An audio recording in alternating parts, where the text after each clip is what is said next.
क्या भारत के लोगों की किस्मत बदलने वाली है? क्या आने वाले कुछ सालों में देश में करोड़पतियों की संख्या इतनी तेजी से बढ़ने वाली है कि इसका असर हर शहर, हर मोहल्ले, हर दूसरे घर में दिखाई देने लगेगा? सवाल बड़ा है, लेकिन वजह भी उतनी ही बड़ी है, क्योंकि एक तरफ बाजार का जो मूड माहौल है हमारे सामने है। सेंसेक्स में भी यहाँ पे दबाव नजर आ रहा है। निवेशकों के बीच यहाँ पे उतार चढ़ाव बना हुआ है, अनसर्टेनिटी है, सावधानी है, और इसी माहौल के बीच में एक रिपोर्ट आती है जो एक बहुत बड़ा दावा करती है। बोस्टन कंसल्टिंग ग्रुप यानी कि बीसीजी की नई रिपोर्ट कहती है कि अगले कुछ सालों में भारत में करीब 2.37 ट्रिलियन डॉलर की नई फाइनेंशियल वेल्थ जुड़ सकती है। भारतीय रुपए में अगर इसे समझे 200 लाख करोड़ रुपए बैठता है ये। अब सवाल यही है कि क्या सच में भारत में इतना पैसा बनने वाला है? अगर हाँ, तो आएगा कहां से ये पैसा? लोग इतने अमीर कैसे होने वाले हैं? और इस पूरे खेल में बैंकों की भूमिका क्या रहने वाली है? ये इस पूरी सिचुएशन को हम डिकोड करने की कोशिश करेंगे। देखिए, बीसीजी की ये जो रिपोर्ट है, इस रिपोर्ट में ये कहता है कि भारत दुनिया के सबसे तेजी से बढ़ते वेल्थ मार्केट में शामिल हो चुका है। यानी कि देश में सिर्फ जीडीपी ही नहीं बढ़ रही है, सिर्फ कारोबार नहीं बढ़ रहा है, बल्कि लोगों के पास जो इन्वेस्ट करने लायक जो पैसा है वो भी तेजी से बढ़ रहा है। रिपोर्ट के हिसाब से 2025 से 2030 के बीच भारत करीब 2.37 ट्रिलियन डॉलर की नई फाइनेंशियल वेल्थ जोड़ सकता है। लेकिन यहाँ फाइनेंशियल वेल्थ का जो मतलब है वो सिर्फ अमीरी बढ़ने से नहीं है। इसका मतलब ये है कि लोगों के पास ऐसा पैसा बढ़ने वाला है, ऐसा पैसा बचाया जा सकेगा जो इन्वेस्ट किया जा सके, जैसे बैंक डिपॉजिट में, म्यूचुअल फंड्स में, शेयर में, एसआईपी में, दूसरे जो फाइनेंशियल एसेट्स हैं उनमें। यानी आसान भाषा में कहें तो लोगों के पास खर्च करने के बाद बचने वाला, निवेश में जाने वाला जो पैसा है वो तेजी से बढ़ रहा है। अब सवाल है कि ऐसा हो कैसे रहा है?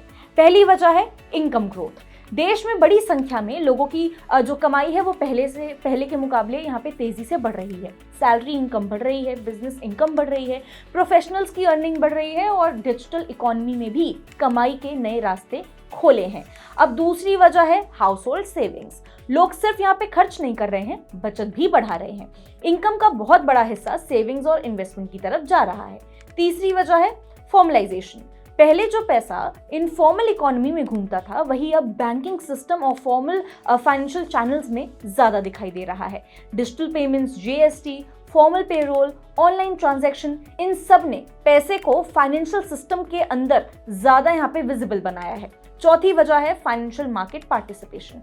पहले निवेश का मतलब सिर्फ इतना होता था, फिक्स डिपॉजिट या प्रॉपर्टी या सोना, लेकिन अब तस्वीर तेजी से बदल रही है। बड़ी संख्या में लोग म्यूचुअल फंड, सिप, इक्विटीज और जो दूसरे फाइनेंशियल प्रोडक्ट्स हैं उनकी तरफ बढ़ते हुए नजर आ रहे हैं। इसके अलावा एंटरप्रेन्योरशिप और स्टार्टअप वेल्थ क्रिएशन भी यहाँ पे बहुत बड़ा फैक्टर बनकर के उभरा है। नए business founders, professionals, ESOP holders और जो इक्विटी इन्वेस्टर्स हैं वो तेजी से यहाँ पे वेल्थ क्रिएट कर रहे हैं। सबसे दिलचस्प बात यह है कि ये वेल्थ सिर्फ बड़े शहरों तक सीमित नहीं है। पहले वेल्थ क्रिएशन का जो बहुत बड़ा हिस्सा है मेट्रो सिटीज में यहाँ पे कंसंट्रेटेड था, लेकिन अब टियर 2, टियर 3 शहरों में भी इस तरह के इन्वेस्टर्स की तेजी से यहाँ पे मात्रा बढ़ती हुई नजर आ रही है। यानी कि वेल्थ सिर्फ यहाँ पे ऊपर से नहीं दिख रहा है, बल्कि जोग्राफिकल भी फैलता हुआ नजर आ रहा है और इनकम ग्रुप्स के अंदर नीचे तक यहाँ पे उतर रही है। अब बीसीजी की रिपोर्ट पे वापस लौटते हैं। बीसीजी की रिपोर्ट का सबसे अहम हिस्सा सिर्फ वेल्थ ग्रोथ नहीं है, बल्कि उसके बाद वाला जो गैप है उस पे भी यहाँ पे ध्यान दिया गया है।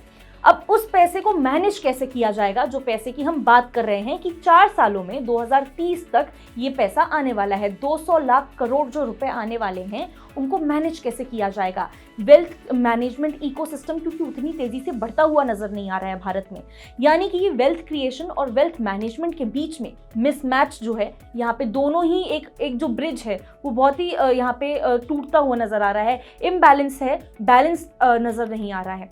लोगों के पास यहाँ पे इन्वेस्ट करने लायक पैसा बढ़ रहा है, लेकिन उस पैसे को प्रोफेशनली मैनेज करने की जो एक्सेस है वो अभी तक हर किसी तक नहीं पहुंच पाई है।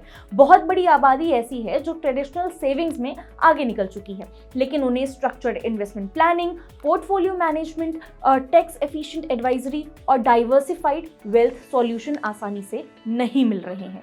बड़ी प्राइवेट बैंकिंग सर्विसेज आमतौर पर अल्ट्रा रिच ग्राहकों पर फोकस करती है, जबकि मास बैंकिंग डिपॉजिट, लोन्स और पेमेंट्स तक सीमित रह जाती है।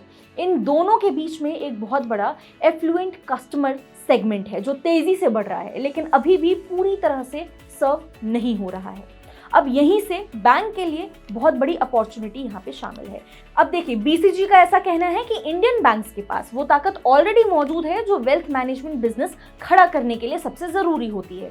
उनके पास करोड़ों ग्राहक हैं, डिपॉजिट्स है, ब्रांच जो नेटवर्क है, जो ब्रांच नेटवर्क चाहिए होता है वो भी है, डिजिटल रीच है, कस्टमर रिलेशनशिप्स है और सबसे बड़ी चीज ट्रस्ट है। यानी कि वेल्थ मैनेजमेंट बिजनेस की सबसे मुश्किल चीज कस्टमर एक्सेस बैंकों के पास ऑलरेडी अवेलेबल है, लेकिन इसके बावजूद बहुत से ऐसे बैंक्स हैं अभी तक इस एडवांटेज को बहुत बड़े वेल्थ मैनेजमेंट बिजनेस में पूरी तरह से नहीं बदल पाए हैं।